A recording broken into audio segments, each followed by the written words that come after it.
Well, hello. Day 2. I'm cooking the pizzelles. Let me show you here. This is the waffle iron. I'm cooking on one at a time. Here is the first waffle I cooked. And I'm going to tilt you a little bit here, make it easier for you to see.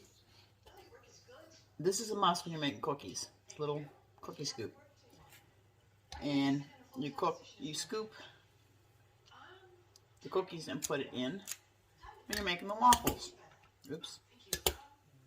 So now I'm just making the waffles, and they take a long time to make. So this video is going to be in different sections, and then I'll put them all together for VLOGMAS 2. So I'm just working on the waffles, and I'm not going to bore you by sitting here and have you watch me do waffle after waffle, but you cook them one at a time.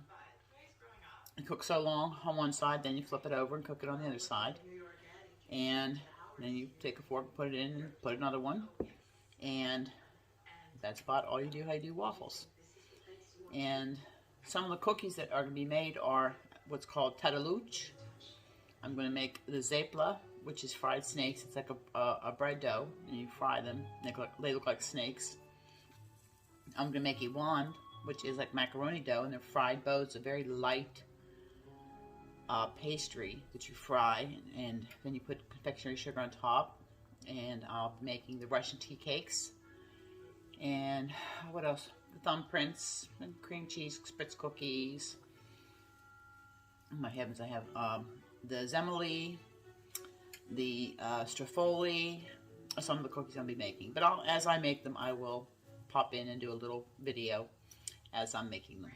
So I'm going to stop the video here for now, and then I'll add to it. We're going to take a little ride tonight, and I'm going to show you the community tree. I tried to upload the video, but it was hard getting it from the computer because I'm doing this on my phone. I haven't got that tech savvy part yet of combining the two, but I'm working on it. So I'm going to stop the video here for now, and I will be back. Good morning, everybody. This is a continuation. I'm going to put this with a little bit I did yet with the waffle, making the waffles. I'm on my way to the mainland because I need to get flour and eggs. A lot of the cookie recipes take a lot of flour and eggs. I have the Russian tea cakes mixed up. They're in the refrigerator. The dough has to chill in order for you to manipulate it. And I'll put my seatbelt on so we don't ding ding ding all the way to the ferry. And Barb, when she gets off work tonight, she's going to drive while I videotape excuse me, the lights. So, by the way, I'm Antoinette, coming to you from Deer Island, New Brunswick, in the Bay of Fundy. And we are two OGs, hooking and stitching island style. And this is a VLOGMAS day 2 and 3. They will be together. And I have my Christmas earrings on. You can't see my sweater, but it says ho ho ho. And it is a brisk 37 degrees. But the sun is shining, and they've got pretty much most of the storm damage cleaned up. Everybody's got their power back. And it's a beautiful sunny day. Cold, but it can stay cold as long as none of that white stuff comes flying. One of the things I thought would be really fun to talk about in the upcoming Christmas season is traditions. What kind of traditions do you do for Christmas? Do you have family traditions? Do you have traditions that you started? Memories growing up. I would love to see those in the comments. I am a sucker for family traditions. My fondest memories were growing up at my grandparents' house. I come from a very big Italian family, and our Christmases were always celebrated at Grandma and Grandpa's, and everybody got together. And believe me, when I say big family, we had a big family. Grandma had like 24 grandchildren, and I can't even remember how many great-grandchildren and great-great when she passed away, but she had bracelets, which I have, and I'm going to finish them with the heads of each one of her grandchildren, great-grandchildren, great-great-grandchildren, their names and birthdays. Christmas Eve, we would go to Aunt Teresa's, my great aunt. Teresa Gianelli. That was my grandmother's youngest sister. And Santa Claus would come. And all the kids, you know, we'd have food, of course. What is Italian household, not food? And we'd get all dressed up, and Santa would come, and you'd get a little gift. And I think they did it to tire us kids out before we got home so they could get the Christmas gifts put out underneath the tree. And we'd go home, and Mom and Dad would put us to bed. Now, in my house, Mom told us that Santa decorated our tree. God bless my mother. May she rest in peace. She would decorate the Christmas tree Christmas Eve while we were in bed sleeping. Wrap the gifts, put things together, put everything out. Most of the time she was just getting to bed or hadn't been to bed when us kids come barreling down the stairs, all 7 of us. And our trees were always big. Now when we moved out to the new house when I was 13, we had 4 Christmas trees.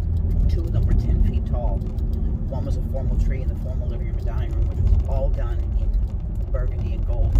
The ornaments were 24 karat gold and crystal. That was our inheritance. Mom says we all got ornaments. We each got a set of ornaments when she passed away. Mine's sitting in Pennsylvania with my sister, so I'll get them one of these days. And then we had the big tree in the family room. That one was a real tree. The other ones were artificial, but that was a real tree. And when I was trucking, I used to get Mom the tree. I used to get her a Douglas fir or a blue spruce. And we set up a village. And when I say we set up a village, her family room was 22 feet by 14 foot. It took up half the room. It was a full village, mountains, and a whole village. It took us a week to set up everything. And I have pictures. I was the picture taker of the family. And the whole house was decorated with, garland, and she had an old world Santa collection, and every room was decorated right down to the bathrooms and bedrooms and hallways and doors and windows and lights outside. And Mom made Christmas the most special time for us. And Christmas morning we'd get up and we'd open our gifts up and everything, and we'd have breakfast, and usually we had Christmas pajamas. And then begrudgingly, as kids, you want to play with your Christmas toys. We'd go over to Grandma's, and we had a big, huge Christmas Day dinner at Grandma's with all the traditional Italian, plus the turkey and the ham, the pastas. And it was just a wonderful time. I have such wonderful memories growing up from Christmas. It truly was a special time. And being brought up Italian Catholic, we always, of course, had Mass. Went to midnight Mass as I got older. But I was a bad girl, though. I found out there wasn't a Santa Claus when I was about 9 years old. I come barreling down the steps one Christmas Eve after getting back from Grandma's. I couldn't sleep, which part of the course I never did sleep. And there was Mom putting out Christmas gifts, and there was Chrissy dolls. And before she could catch me, I come through the archway and like, and my mom said, "Don't you tell your sister." And that was Hannah, my she's the second oldest.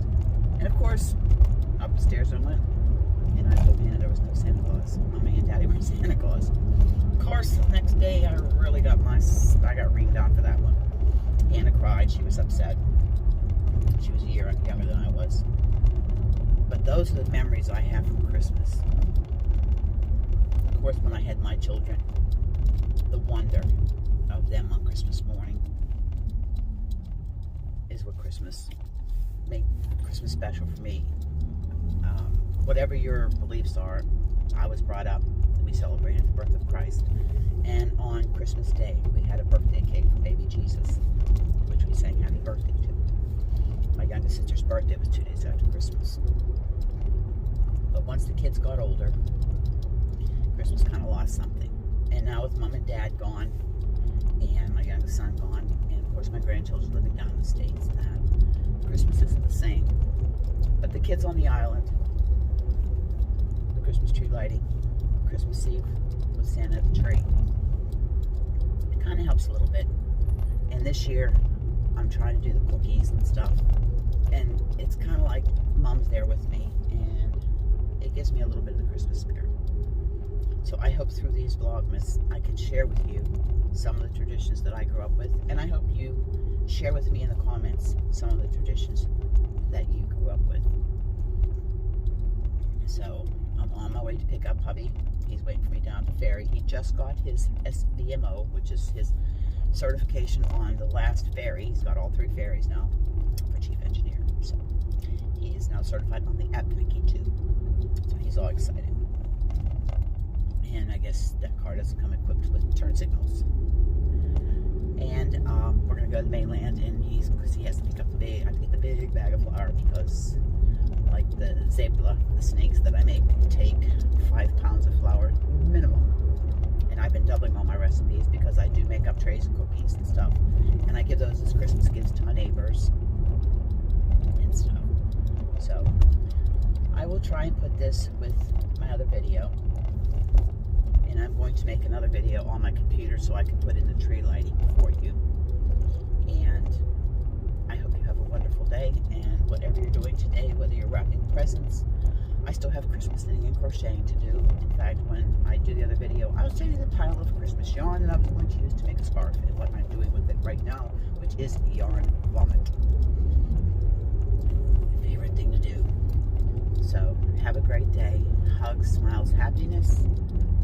Buona Natale. And I will see you in the next video. Vlogmas, day 2 and 3.